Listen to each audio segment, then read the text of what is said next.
Amis du jour, bonjour et bienvenue aujourd'hui pour cette nouvelle vidéo. On est parti sur une vidéo ma future config.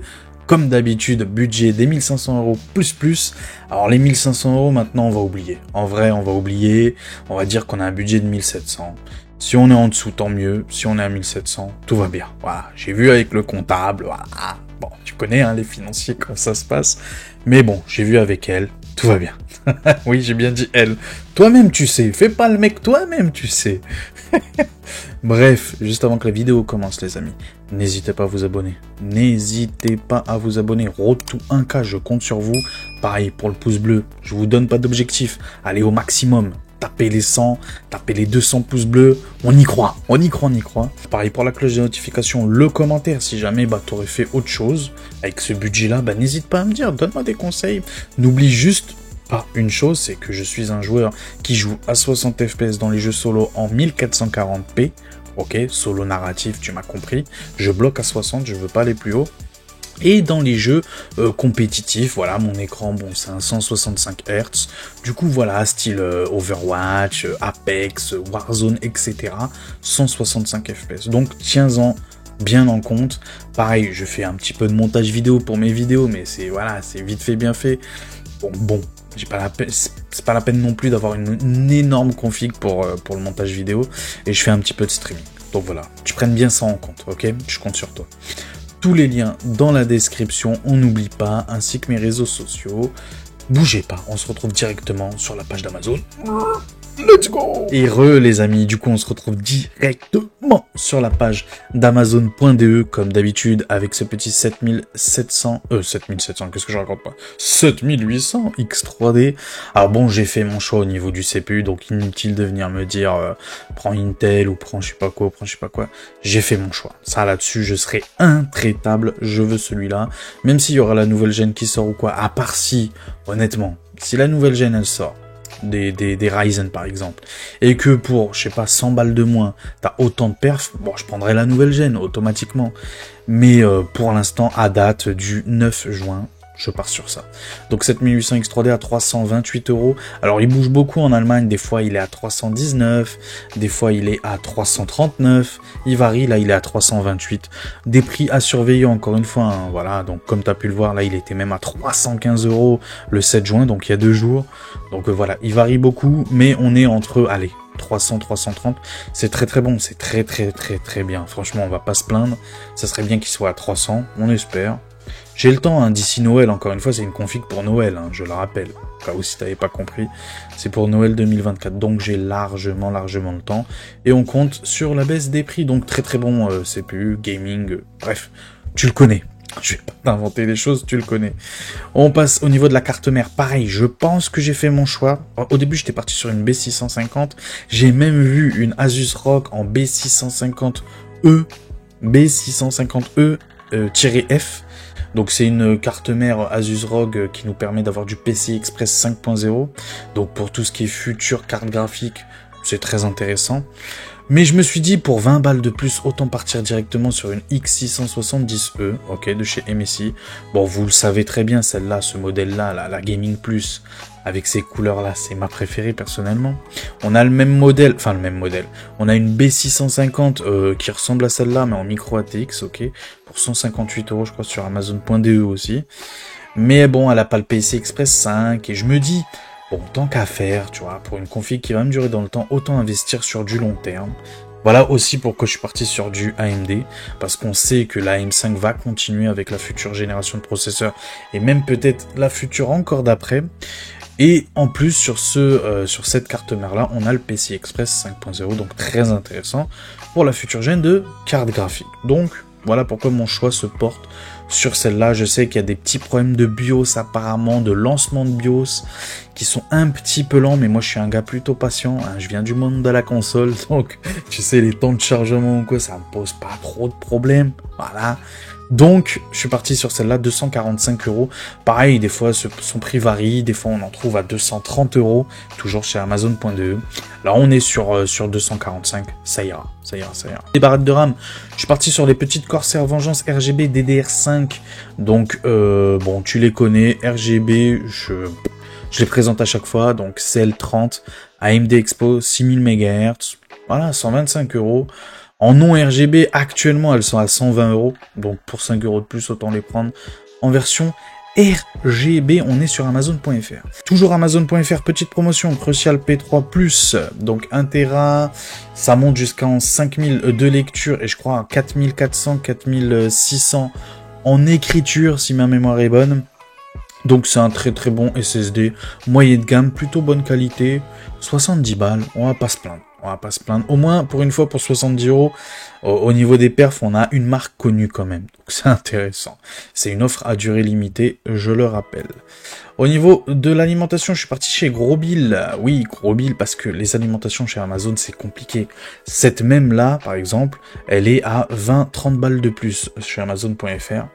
Donc, je suis parti chez Gros Bill, MSI Mag A750 GL. Donc, celle-là, je crois que c'est celle qui garantit 7 ans. Donc, c'est du 750 watts, pardon, 80 plus Gold. Bon, bonne alim, hein, on la connaît, celle-là, il n'y a aucun souci là-dessus. En plus, garantie 7 ans. Voilà. Et tant qu'à faire, je me suis dit, ok, on va prendre un autre article, parce que les frais de livraison sont payants chez Gros Bill. On va prendre un autre article qui est pareil, beaucoup plus cher chez Amazon. Donc chez Amazon, on est à 20 balles de plus, à 89,90 €. Là, on est à 69,90 €. Donc si tu cumules les deux produits, tu fais baisser tes frais de livraison. Donc c'est très très très intéressant. 69,90 €. Alors bon, j'aurais pu partir sur un Thermalright, hein. Je suis honnête avec vous.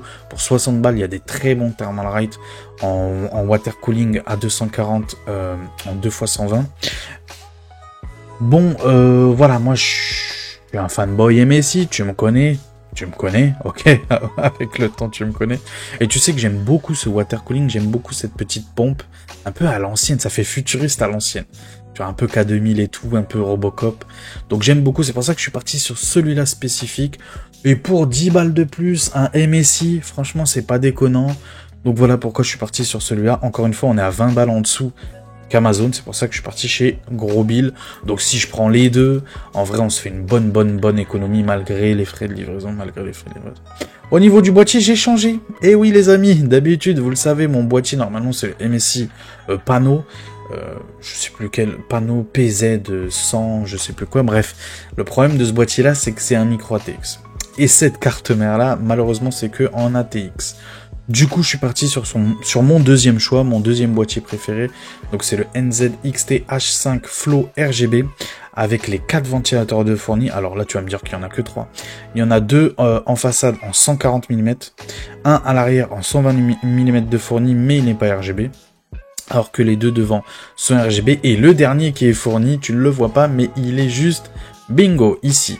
Il vient refroidir, donc c'est celui d'en bas là. Il vient refroidir directement la carte graphique. Et ça, c'est très intéressant. C'est très intéressant.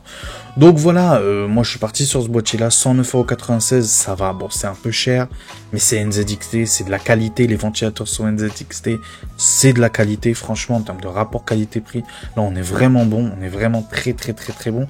Et ce système de ventilation, là, de ventilateur qui part du bas directement sur la carte graphique, je trouve que c'est intéressant. Même si j'avoue, la carte graphique que j'ai choisie, c'est pas une carte graphique qui chauffe beaucoup. Mais je trouve ça intéressant. Et là, tu peux t'imaginer avec ma config à moi, donc le water cooling de chez MSI, tu peux t'imaginer avec, que je vais placer au top. Tu vois, directement au top. Donc non, franchement, c'est très bien. Oui, j'avoue, le ventilateur de derrière, là, bon, j'avoue, il est pas RGB. Mais en vrai, moi, mon boîtier actuellement, à part ma carte graphique et mon water cooling et ma carte mère, il n'y a que ça qui est rétro-éclairé en vrai. Donc, moi, le RGB, pour moi, c'est pas la vie non plus. Hein. Si je peux l'avoir pour le même prix en RGB, je prends. Mais ou sinon, ça me pose aucun problème. Et j'adore ce boîtier. Pourquoi? Parce que je sais pas si vous voyez la grille, la petite grille sur la façade avant. La petite grille, ça fait des petits ronds. Les petits ronds qui me rappellent, bon, moi personnellement j'adore Xbox, ça me rappelle un peu la Xbox Series S ou même Series X sur le haut, mais ça me rappelle surtout la Xbox Series S, donc j'aime beaucoup. Après les goûts et les couleurs, hein, t'en fais ce que tu veux. J'aime beaucoup. En Allemagne, on est moins cher, mais les frais de livraison sont extrêmement chers avec un boîtier. Donc c'est pour ça que je suis parti sur Amazon.fr à 109,96 €. Il existe aussi la version blanche pour celui qui veut, mais personnellement j'ai un petit coup de cœur sur ce boîtier-là en version noire. Donc voilà, après tu fais ce que tu veux. Et au niveau de la carte graphique, du coup, je pense que pareil, j'ai fait mon choix à date, encore une fois, à date. Ne viens pas me dire la future gêne, ne viens pas me dire dans 2 mois, ouais, non mais là, les prix, blablabla, pour le même prix, maintenant, t'as une TI super. Ok, bah, s'il y aura une TI super pour le même prix, bien évidemment, je prendrai une TI super, tu vois ce que je veux dire. Ne venez pas me parler de la 7900 XT qui n'est pas disponible au bon prix. Actuellement, on en trouve tout le temps à plus de 800 €, donc ça sert à rien. Et ne venez pas me parler de la 7900 XT modèle XFX, je la déteste, elle est trop longue, je n'en veux pas. Et de toute façon, elle est à 769 € hors frais de livraison, donc honnêtement, autant avoir une 70 Super à 633 €. Ne venez pas non plus me parler de la 7900 GE, je sais bien, c'est kiff bourrico, même en overclocking, elle est vraiment très intéressante la 7900 GE, mais moi, mes besoins à moi font que j'ai besoin du Nvidia. Malheureusement, l'écosystème Nvidia me va à moi parfaitement. Ok, donc ne venez pas me dire oui en termes de rapport perf-prix c'est mieux AMD, je sais bien, mais mon cas à moi, c'est mieux du Nvidia, ok, c'est mieux du Nvidia, que ça rentre bien dans ton crâne. Donc 633 € modèle de chez Gigabyte, alors il y en a des modèles à 10-15 € moins chers, ils sont pas OC et ils sont pas Gigabyte, ils sont souvent, je crois c'est du PNY, je crois, ou Game World, ou un truc comme ça, bref. Des modèles un peu bas de gamme, ou Zotac. J'ai préféré partir sur celui-là. Habituellement, je prends du MSI, tu me connais, les modèles Ventus. Mais actuellement, les modèles Ventus sont à 640 € minimum. Donc je me suis dit, Gigabyte, j'aime beaucoup cette carte graphique-là, personnellement, je la trouve très très belle. En plus, 3 ventilateurs, j'adore la backplate. Même si, il faut être honnête, la 4070 Super, c'est pas une carte qui est connue pour chauffer beaucoup, et en plus elle est très intéressante parce qu'elle consomme vraiment pas. Donc moi qui fais gaffe à ma consommation électrique, hein, tu connais hein, l'inflation, tu sais, ça coûte cher EDF. Hein. Donc voilà, je suis parti sur celle-là, elle m'ira parfaitement en 1440p, donc comme je vous ai dit, 60 FPS dans les jeux solo, moi je bloque, elle pourrait aller plus haut, mais moi je bloque à 60 FPS dans les jeux solo narratifs, et je mets en qualité maximum que je peux, qu'elle peut, surtout la carte graphique, en 1440p, je le rappelle. Dans les jeux compétitifs, oui, Overwatch, Apex, je sais pas moi, Rocket League, peu importe le jeu compétitif, Fortnite, même si j'y joue pas, je te dis des bêtises, j'y joue pas. Mais oui, mon objectif, vu que mon écran c'est un 165 Hz, mon objectif c'est d'aller taper les 165 Hz, et je sais que cette carte graphique là va me permettre, sur ces jeux-là que je vous ai cités, va me permettre d'aller taper les 165 Hz assez facilement, vu que d'ailleurs ma RTX 2080 Ti le fait, donc bon, et en plus t'as du DLSS, donc t'as tout l'écosystème Nvidia, et ça là-dessus franchement c'est, moi j'adore, franchement je suis fan, vraiment je suis fan. AMD c'est très bien, si tu veux que geek, exclusivement geek, et rien que geek, c'est très très bien AMD en termes de rasterisation pure et dure, c'est très très bien, mais si tu commences à activer le ray tracing ou quoi, tu sais très bien AMD c'est compliqué. Donc voilà, même si moi je suis pas un fanboy ray tracing, hein, je l'active jamais. Vraiment, je déteste le ray tracing. Je trouve qu'en termes de... Après, bon, on peut ouvrir le débat, mais je trouve qu'en termes de perf, qualité que tu gagnes, on n'y est pas du tout. Mais vraiment pas du tout. Là, si je mets du ray tracing sur cette 70 Super, mais laisse tomber la perte de perf que je vais obtenir. Et en termes de gain visuel, bon, c'est sympa, mais... Voilà, quoi. Voilà.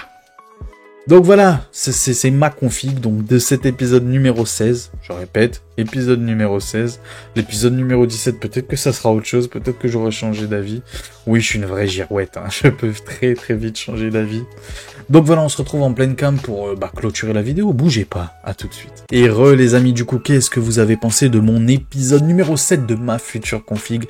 Alors on oublie les 1500 €, hein, parce que bon, à force, je dis 1500 €, bon c'est sûr que même, j'aimerais même 1300 € pour la même chose, mais bon, ça n'arrivera jamais. Donc, je peux aller jusqu'à 1700 €, je répète.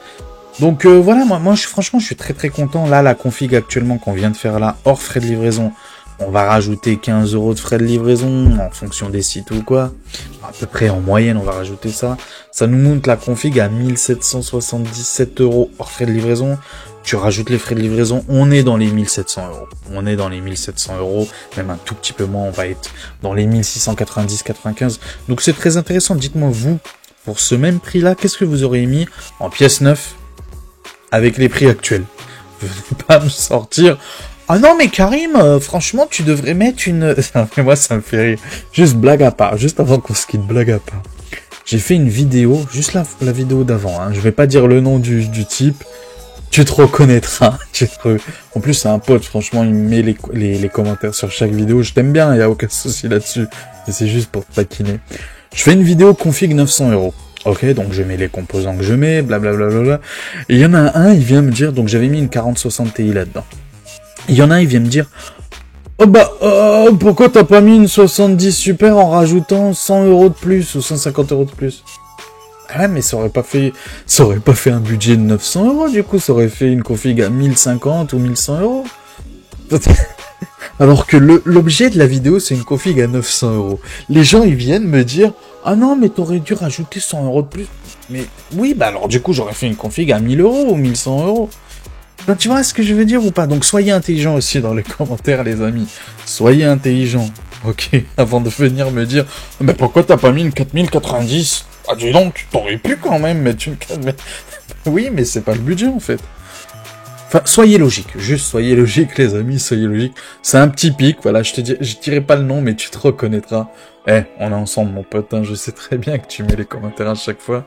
On est ensemble, vous inquiétez pas. Donc voilà, bah n'hésitez pas à me dire encore une fois si ça vous a plu, si c'est plutôt une config. Moi je cherche surtout l'équilibre, la cohérence, c'est surtout ça, la cohérence, l'équilibre. Donc voilà, encore une fois, tous les liens en description, n'hésitez pas à vous abonner les amis. C'est gratuit, ça mange pas de pain. N'oubliez pas le petit pouce bleu, le commentaire, encore une fois la cloche des notifications.